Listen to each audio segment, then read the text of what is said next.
ನಾನು ಮಾಡೋ ಕೆಲಸ ಎಲ್ಲ ಹಿಂಗೇನೆ, ಹಿಂಗೆ ಹುಡುಕ್ತಾ ಇದ್ದೀನಿ, ಹಿಂಗೆ ಸಿಗ್ತಾ ಇಲ್ಲ. ಏನು ಒಳ್ಳೆ ಗಾಳಿ ಗೊತ್ತಾ. ಮತ್ತು ನಾನು ಮೊದಲೇ ಹೇಳ್ದಂಗೆ ಕರಿಬೇವು ಮಾತ್ರ ನಾನು ಯಾವತ್ತೂ ಫ್ರೆಶ್ಶೇ.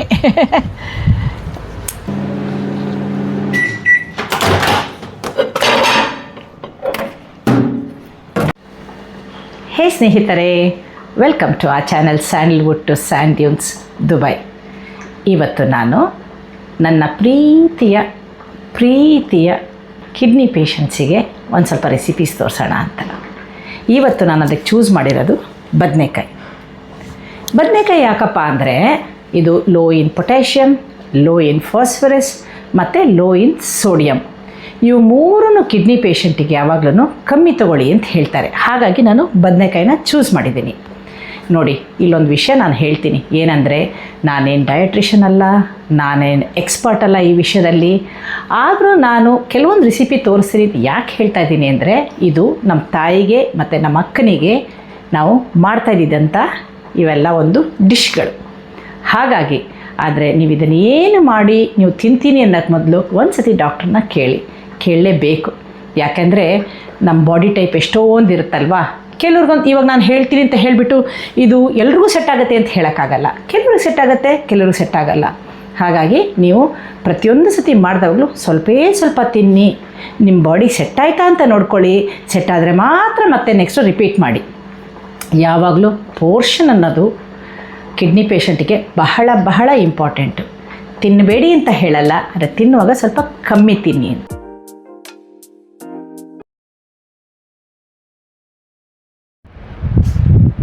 ಇಷ್ಟು ಬ್ಯೂಟಿಫುಲ್ ವೆದರ್ ಗೊತ್ತಾ. ಒಳ್ಳೆ ಮಳೆ ಬರ್ತಾ ಇದೆ. 2 ದಿನದಿಂದ ದುಬೈನಲ್ಲಿ ಒಳ್ಳೆ ಮಳೆ. ನೋಡಿ ಎಷ್ಟು ಚೆನ್ನಾಗಿದೆ ಅಂದರೆ, ವೆದರು ಅಷ್ಟು ಚೆನ್ನಾಗಿದೆ.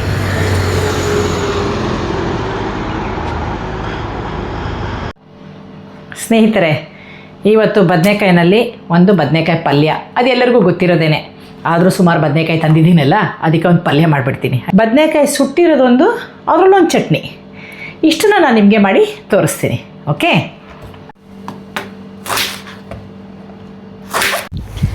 ಏನು ಒಳ್ಳೆ ಗಾಳಿ ಗೊತ್ತಾ. ಮತ್ತು ನಾನು ಮೊದಲೇ ಹೇಳ್ದಂಗೆ ಕರಿಬೇವು ಮಾತ್ರ ನಾನು ಯಾವತ್ತೂ ಫ್ರೆಶ್ಶೇ. ಅಲ್ಲಿ ಸೂಪರ್ ಮಾರ್ಕೆಟಿಂದ ಯಾವತ್ತೂ ತರಲ್ಲ. ಏನು ಗಾಳಿ ಎಷ್ಟು ಚೆನ್ನಾಗಿದೆ ಅಂದರೆ, ಬ್ಯೂಟಿಫುಲ್ ವೆದರ್. ಏನು ತಣ್ಣಗೆ ತುಂಬ ಚೆನ್ನಾಗಿದೆ. ನೀವು ಬಂದರೆ ಒಂದೊಂದ್ಸತಿ ಡಿಸೆಂಬರಲ್ಲಿ ಬನ್ನಿ, ಅಂದರೆ ಅಕ್ಟೋಬರ್ ಮಿಡ್ಡಿಂದನೇ ಬರೋಕ್ಕೆ ಶುರು ಮಾಡಿ ಮಾತ್ರ ದುಬೈಗೆ. ತುಂಬ ಚೆನ್ನಾಗಿರುತ್ತೆ. ಈಗಂತೂ ಅಷ್ಟು ಚೆನ್ನಾಗಿದೆ ವೆದರು.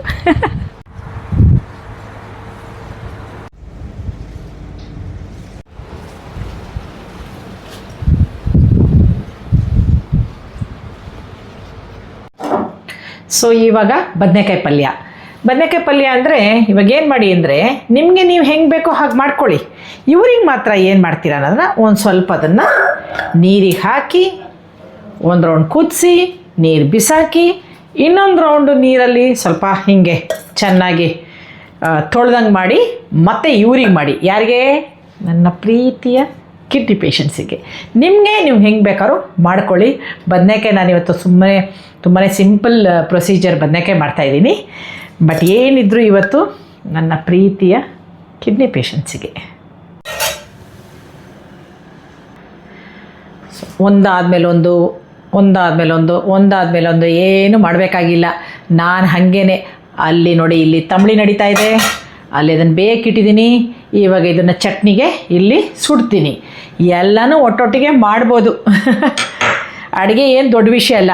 ನೋಡಿ, ಇದು ಚಟ್ನಿಗೆ ಒಂದು ಸ್ವಲ್ಪ, ಈ ಬದನೆಕಾಯಿಗೆ ಅಲ್ವಾ, ಸ್ವಲ್ಪ ಎಣ್ಣೆ ಸವರ್ಕೊಳ್ಳಿ. ಈ ಥರ ಎಣ್ಣೆ ಸವರ್ಕೊಳ್ಳಿ, ಸಿಪ್ಪೆ ತೆಗಿಯೋಕ್ಕೂ ಈಸಿ ಆಗುತ್ತೆ ಅಂತ. ಇವಾಗಲ್ಲಿ ಸುಡೋಕ್ಕೆ ಶುರು ಮಾಡೋಣ ಇದನ್ನು. ಏನು ಇಟ್ಕೊಂಡು ತೆಗೆಯೋದು ಇದ್ರೊಳಗೆ ಎಷ್ಟು ಕಷ್ಟ ಇದೆ ನೋಡಿ ಹಿಡಿಯೋದು. ಸ್ವಲ್ಪ ಬಿಸಿಯಾಗೋವರೆಗೂ ಕೈನಲ್ಲೇ ಮುಟ್ಬೋದು, ಹಾಗೇನು ಕೈನಲ್ಲಿ ಮುಟ್ಟಬಾರ್ದು ಅಂತ ಏನಿಲ್ಲ. ನೋಡಿ, ಹೀಗೆ ಸುಡ್ತಾ ಬನ್ನಿ ಅಷ್ಟೇ. ಬಿಸಿಯಾದಾಗ ಮಾತ್ರ ಏನಾದ್ರು ಇಟ್ಕೊಳ್ಳೋಣ, ಇಲ್ಲಾಂದರೆ ಈ ಥರದ ಏನಾದ್ರು ಯೂಸ್ ಮಾಡಿ, ಇಲ್ಲಾಂದರೆ ಕೈಯಲ್ಲೇ ತಿರುಗಿಸ್ಬೋದು. ಕೆಲವರು ಅವೆನಲ್ಲಿ ಇಡ್ತಾರೆ. ಅವೆನಲ್ಲಿ ಇಟ್ಟರೆ ಏನಾಗುತ್ತೆ ಅಂದರೆ, ಬೇಯುತ್ತೆ ಬಿಟ್ಟರೆ ಸುಡಲ್ಲ. ಸುಟ್ಟರೆ ಒಂದು ರುಚಿ, ಬೇಯಿಸಿದ್ರೆ ಇನ್ನೊಂದು ರುಚಿ. ಸೊ ಇದನ್ನು ಇವಾಗ ಸುಟ್ಕೊಳ್ಳೋಣ. ಈಗ ನೋಡಿ 3 ಅಡುಗೆ ತಯಾರಾಗ್ತಾಯಿದೆ ಒಟ್ಟೊಟ್ಟಿಗೆ. ಇಲ್ಲಿ ತಂಬಳಿ ಆಗಿದೆ, ಇಲ್ಲಿ ನಮ್ಮದು ಪ್ರೀತಿಯ ಕಿಡ್ನಿ ಪೇಷಂಟ್ಸಿಗೆ ಬದನೆಕಾಯಿ ಕಾಯ್ತಾ ಇದೆ. ಈ ಕಡೆ ಇದನ್ನು ಮಾಡ್ಕೊತೀನಿ, ಇನ್ನೊಂದು ಸ್ವಲ್ಪ ಹೊತ್ತಿಗೆ ಬದನೆಕಾಯಿ ಪಲ್ಯ ಶುರು ಮಾಡ್ತೀನಿ. ಎಲ್ಲ ಅಡುಗೆ 10-15 ನಿಮಿಷದಲ್ಲಿ ರೆಡಿ. ಅಡುಗೆ ಏನು ದೊಡ್ಡ ಯಾಗ ಮಾಡೋ ಥರ ಏನಲ್ಲ, ಮಾಡೋಕ್ಕೆ ಇಂಟ್ರೆಸ್ಟ್ ಇರಬೇಕಷ್ಟೇ, ದೊಡ್ಡ ವಿಷಯ ಏನಿಲ್ಲ. ಟ್ರೈ ಮಾಡ್ತಾಯಿರಿ, ನ್ಯೂ ಥಿಂಗ್ಸ್ ಅಲ್ವಾ.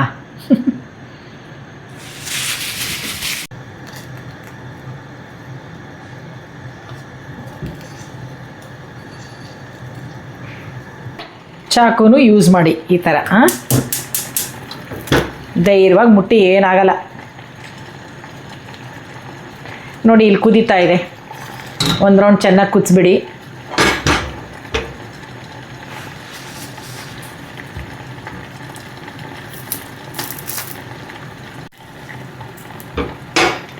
ಇದ್ರ ಪಾಡಿಗೆ ಇದನ್ನು ನಾನು ಸುಡೋದಕ್ಕೆ ಬಿಟ್ಟಿದ್ದೀನಿ ಲೋ ಫ್ಲೇಮಲ್ಲಿ.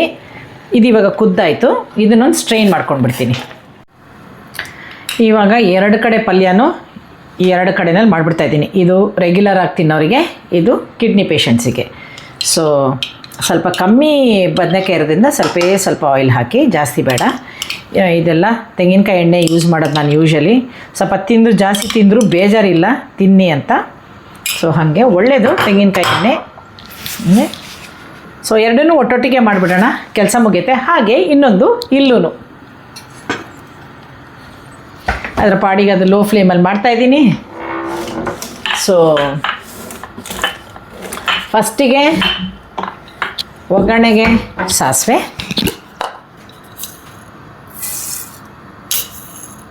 ನನ್ನ ತವ ಸ್ವಲ್ಪ ಆ ಕಡೆ ಈ ಕಡೆ ಹೋಗಿ ಕಾರ್ನರಲ್ಲಿ ಎಣ್ಣೆ ಇರೋದ್ರಿಂದ ಅಲ್ಲಿ ಹಾಕಿದ್ದೀನಿ. ಸೊ ಸ್ವಲ್ಪ ಉದ್ದಿನಬೇಳೆ ಕೂಡ, ನಾನು ಇವರಿಗೆ ಉದ್ದಿನಬೇಳೆ ಹಾಕ್ತಾಯಿಲ್ಲ.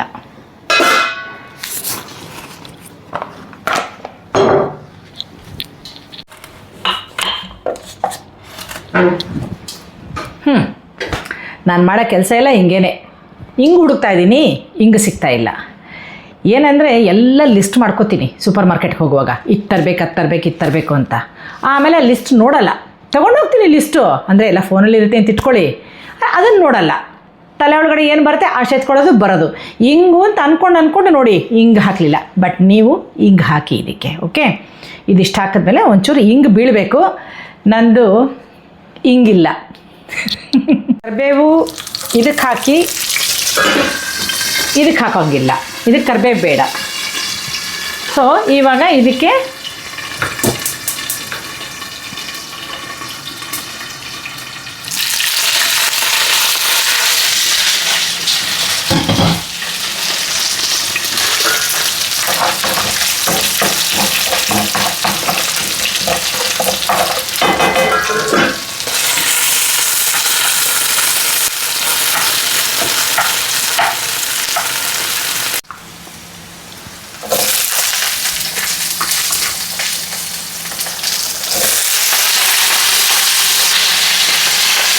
ಕೆಲವರಿಗೆ ಬದನೆಕಾಯಿ ತುಂಬ ಇಷ್ಟ ಆಗುತ್ತೆ, ಕೆಲವರು ಬದನೆಕಾಯಿ ಮುಟ್ಟೋದೇ ಇಲ್ಲ.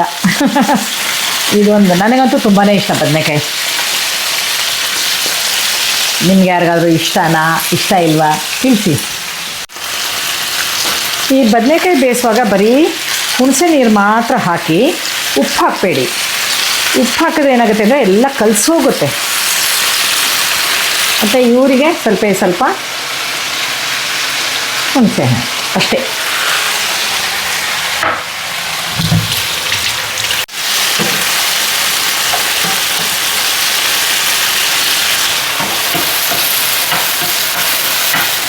ಚೆನ್ನಾಗಿ ಬೇಯಿಸಿ ಮಾತ್ರ, ಚೆನ್ನಾಗಿ ಬೇಯಿಸ್ತೇನೆ ಕೊಡಬೇಡಿ, ಅರ್ಧಂಬರ್ಧ ಬೇಯಿಸಿ ಎಲ್ಲ ಕೊಡಬೇಡಿ. ಥರ ತಿಂದರೆ ಅವರಿಗೆ ಥರ ಈಸಿಯಾಗಿ ತಿನ್ನೋ ಥರ ಆ ಥರ ಮಾಡಿ. ಅರ್ಧಂಬರ್ಧ ಬೇಯಿಸೋದು ಅದೆಲ್ಲ ಮಾಡೋಕ್ಕೆ ಹೋಗಬೇಡಿ. ಸೊ ಈ ಥರ ಪಲ್ಯಗಳನ್ನ ಒಂದೊಂದ್ಸತಿ ಸಾಂಬಾರು ಪುಡಿ ಹಾಕ್ತಾರೆ, ಒಂದೊಂದ್ಸತಿ ಬರೀ ಚಿಲ್ಲಿ ಪೌಡರು ಆಮೇಲೆ ಉಪ್ಪು ಹಾಕ್ಬಿಟ್ಟು ಮಾಡೋರು ಇದ್ದಾರೆ, ಒಂದೊಂದ್ಸತಿ ವಾಂಗಿಬಾತ್ ಪುಡಿ ಹಾಕಿ ಮಾಡಿದ್ರೆ ತುಂಬ ಚೆನ್ನಾಗಿರುತ್ತೆ. ಬಟ್ ಇವತ್ತು ನಾನು ಸಾಂಬಾರು ಪುಡಿ ಹಾಕ್ತಾಯಿದ್ದೀನಿ. ಸ್ವಲ್ಪ ಹಾಕ್ತಾಯಿದ್ದೀನಿ. ಎಗೈನ್ ಖಾರ ನೋಡ್ಕೊಳ್ಳಿ, ಖಾರವಾಗಿ ಮಾಡಬೇಡಿ, ಅದೊಂದು ತಮ್ಮ ರೂಲ್ ಅದು, ಖಾರ ಮಾಡಬೇಡಿ ಅನ್ನೋದು. ಓಕೆ, ಇನ್ನು ಇದನ್ನು ಚೆನ್ನಾಗಿ ಬೇಯಕ್ಕೆ ಬಿಟ್ಬಿಡಿ ಅಷ್ಟೇ. ಇದಕ್ಕೊಂದು ಸ್ವಲ್ಪ ಬೆಲ್ಲ ಹಾಕ್ತೀನಿ ನಾನು. ಹಾಕಿದೀವೋ ಹಾಕಿಲ್ವೋ ಅನ್ನೋ ಥರ ಒಂದು ಬೆಲ್ಲ, ಸ್ವಲ್ಪ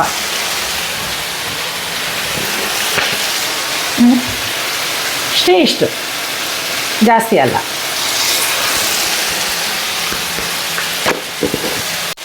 ಮತ್ತು ಉಪ್ಪು ನೋಡಿ ಎಷ್ಟು ಕಮ್ಮಿ, ತುಂಬ ಕಮ್ಮಿ, ಜಾಸ್ತಿ ಹಾಕಬೇಡಿ.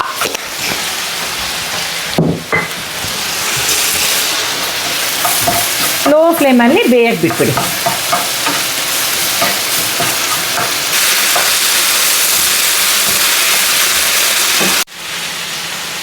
ನೋಡಿ ಹೀಗೆ ಸಿಪ್ಪೆ ತೆಗೆಯೋದು, ಹಿಂಗಂದರೆ ಬಂದ್ಬಿಡುತ್ತೆ, ಈಸಿಯಾಗಿ ಬಂದ್ಬಿಡುತ್ತೆ ನೋಡಿ, ಏನೂ ಕಷ್ಟ ಇಲ್ಲ. ಬೇಯಿಸ್ತಾರೆ, ಬಟ್ ಬೇಯಿಸೋಕ್ಕಿಂತ ಇದು ರುಚಿ ಜಾಸ್ತಿ. ಈ ಥರ ಎಲ್ಲೂ ಸಿಪ್ಪೆ ಇಲ್ಲದೆ ಇರೋ ಥರ ನೀಟಾಗಿ ತೆಕ್ಕೊಳ್ಳಿ. ಓಕೆ, ಇದು ಇಷ್ಟು ಬೆಂದಿದ್ರೂ ನೋಡಿ ಮುದ್ದೆ ಕಟ್ಟಿಲ್ಲ ನೋಡಿ ಇದು. ಯಾಕೆ ಅಂದರೆ ಬರೀ ಹುಣಸೆ ನೀರೊಂದೇ ಹಾಕಿರೋದಷ್ಟೇ, ಉಪ್ಪು ಹಾಕಿಲ್ಲ. ಉಪ್ಪು ಹಾಕಿದ ತಕ್ಷಣ ನೀವು ಜಾಸ್ತಿ ಬೇಯಿಸೋಕ್ಕಾಗಲ್ಲ, ಅದಕ್ಕೆ ಮೊದಲೇ ಬೇಯಿಸ್ಕೊಂಡು ಬಿಡಿ ಈ ಥರ ಏನರಲ್ಲಿ, ಹುಣಸೆ ನೀರಲ್ಲಿ. ಸೊ ಇದು ಇವಾಗ ಆಯಿತು. ಇದು ಮತ್ತೆ ಪುನಃ ಸಾರಿನ ಪುಡಿ,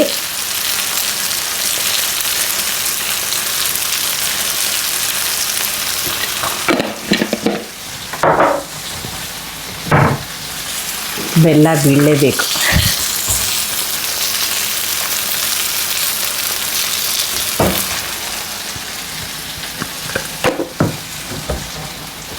ನೋಡಿ ನಾನು ಇವಾಗ ಉಪ್ಪು ಹಾಕ್ತಾಯಿದ್ದೀನಿ.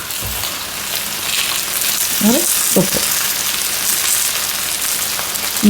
ಬದನೆಕಾಯಿ ಏನು ಗೊತ್ತಾ, ಸ್ವಲ್ಪ ಜಾಸ್ತಿ ಬೆಂದ್ರೂ, ಸ್ವಲ್ಪ ರೋಸ್ಟ್ ಜಾಸ್ತಿ ಆದರೂ ತುಂಬ ರುಚಿ ಇರುತ್ತೆ. ನೋಡಿ ಬದನೆಕಾಯಿ ತಯಾರಾಯಿತು. ಎಷ್ಟು ಬೇಗ ಅಡುಗೆ ಎಲ್ಲ ನೋಡಿ, ಎಷ್ಟು ಚೆನ್ನಾಗಾಗಿದೆ ನೋಡಿ, ಎಲ್ಲೂ ಕಲಸೋಗಿಲ್ಲ, ಚೆನ್ನಾಗಾಗಿದೆ. ಆಮೇಲೆ ಇವ್ರದ್ದು ನೋಡಿ, ನಾನು ಹೇಳ್ತೀನಿ ನೋಡಿ, ಚೆನ್ನಾಗಿ ಬೇಯಿಸಿ ಅಂತೀನಲ್ಲ ನೋಡಿ, ಎಷ್ಟು ಚೆನ್ನಾಗಿ ಬೆಂದಿದೆ, ಎಷ್ಟು ಚೆನ್ನಾಗಿ ಬಂದಿದೆ ನೋಡಿ ಅಲ್ವಾ. ಸೊ ಸ್ವಲ್ಪ ತೆಂಗಿನಕಾಯಿ ಆಪ್ಷನಲ್ಲು, ಬಿದ್ದರೆ ರುಚಿ ಇರುತ್ತೆ, ಹಾಕಿ ಚೆನ್ನಾಗಿರುತ್ತೆ. ಹಾಕಲೇಬೇಕಂತ ಏನೂ ಇಲ್ಲ, ಹಾಕ್ದೇನೂ ತಿನ್ಬೋದು. ಮಾತ್ರ ನಾನು ಇವ್ರಿಗೆ ಹಾಕ್ತಾಯಿಲ್ಲ, ಅವ್ರಿಗೆ ಹಾಕ್ತಾಯಿಲ್ಲ. ಇದು ಸ್ವಲ್ಪ ಇನ್ನೂ ಸ್ವಲ್ಪ ಬಿಡಿ ರೋಸ್ಟ್ ಆಗೋದು ತುಂಬ ಚೆನ್ನಾಗಿರುತ್ತೆ. ಈ ಟೈಮಲ್ಲಿ ಒಂಚೂರು ನೀವೆಲ್ಲ ಚೆಕ್ ಮಾಡ್ಕೋಬೋದು, ಉಪ್ಪು, ಆಮೇಲೆ ಖಾರ ಬೇಕಾ, ಸ್ವಲ್ಪ ಬೆಲ್ಲ ಬೇಕಾ, ಆ ಥರ ಏನು ಬೇಕಾದರೂ ಈ ಟೈಮಲ್ಲಿ ಚೆಕ್ ಮಾಡ್ಕೊಳ್ಳಿ. ಹುಣಸೆ ಹಣ್ಣು ಬೇಕಾ, ಏನು ಬೇಕಾದ್ರೂ ಚೆಕ್ ಮಾಡ್ಕೊಳ್ಳಿ ಅಷ್ಟೇ. ಓಕೆ, ಸೊ ಇವಾಗ ಬದನೆಕಾಯಿ ಚಟ್ನಿ.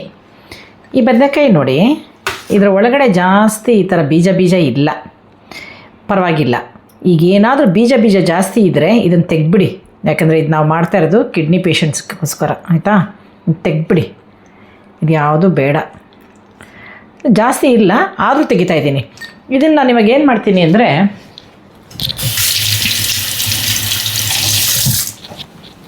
ಒಂದು ಸ್ವಲ್ಪ ಬಿಸಿನೀರಲ್ಲಿ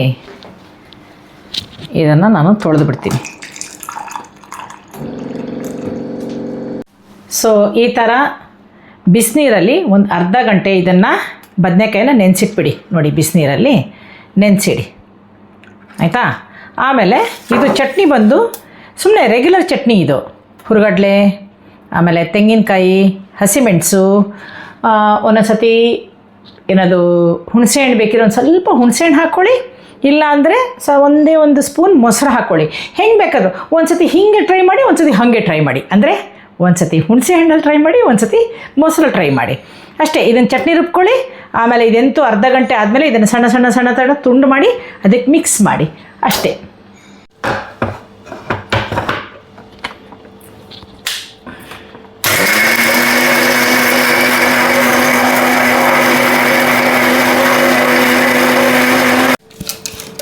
ಚಟ್ನಿ ಆಯಿತು, ಎತ್ತಿಟ್ಕೊಳ್ಳಿ. ಸ್ವಲ್ಪ ನೀರಿದ್ರೂ ಏನು ಪರವಾಗಿಲ್ಲ, ಇದಕ್ಕೆಲ್ಲ ನೀರು ಹಾಕ್ಬಿಟ್ಟು ಒಂಚೂರು ಮಿಕ್ಸ್ ಮಾಡಿ ಇದಕ್ಕೆ ಹಾಕೋಬೋದು. ಗಟ್ಟಿ ಇರಬೇಕಂತ ಆ ಥರ ಏನು ರೂಲ್ಸ್ ಇಲ್ಲ.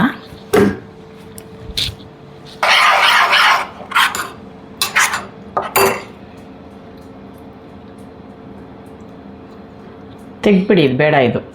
ಓಕೆ, ಇವಾಗ ಇದಿದೆ ನೋಡಿ, ಇದನ್ನು ಸಣ್ಣ ಸಣ್ಣ ತುಂಡು ಮಾಡಿ, ಅಷ್ಟೆ ಸಣ್ಣ ಸಣ್ಣ ತುಂಡು ಮಾಡಿ ಹಾಕಿ. ಈ ನೀರೇನು ಪರವಾಗಿಲ್ಲ, ಯಾಕಂದ್ರೆ ನಾನು ಕುಡಿಯೋ ನೀರೇ ಹಾಕಿರೋದು, ಕುಡಿಯೋ ನೀರೇನೆ, ಸೊ ನೋ ಪ್ರಾಬ್ಲಮ್. ಸೊ ಈ ಥರ ಇದನ್ನೆಲ್ಲ ಕಟ್ ಮಾಡಿ ತುಂಡು ಮಾಡಿ ಹಾಕಿ. ಸೊ ತಯಾರಾಯಿತು ನೋಡಿ. ಇದಿಷ್ಟು ವೇಸ್ಟು ತಯಾರಾಯಿತು. ಇದಕ್ಕೂ ಒಂದು ಸಾಸಿವೆ ಒಗ್ಗರಣೆ ಕೊಟ್ಬಿಡೋಣ ಅಷ್ಟೇ. ಓಕೆ,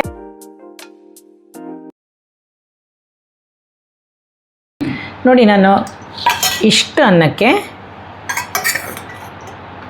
ಇಷ್ಟೇ, ಇದಕ್ಕೆ ಜಾಸ್ತಿ ಹಾಕಬೇಡಿ. ಇದೇನಪ್ಪ ಇಷ್ಟು ಕಮ್ಮಿ ತಿಂತಾಯಿದ್ದೀನಿ ಅನ್ಕೋತೀರಾ? ಇಲ್ಲ, ಫುಲ್ಲು ಕಲಿಸುತ್ತೆ. ಸೊ ಅಷ್ಟಕ್ಕೆ ಜಾಸ್ತಿ ತಿನ್ನೋಕ್ಕೆ ಹೋಗಬೇಡಿ, ಪೋರ್ಷನ್ ಮ್ಯಾಟರ್ಸ್. ಆಮೇಲೆ ಇದು ಚಟ್ನಿ ಇದೆ ಅಲ್ಲ, ಈ ಚಟ್ನಿ ಆ್ಯಕ್ಚುಲಿ ಬರೀ ಕಾಯಿನಲ್ಲಿ ಮಾಡಬೇಕು, ಆವಾಗ ತುಂಬ ಚೆನ್ನಾಗಿರುತ್ತೆ.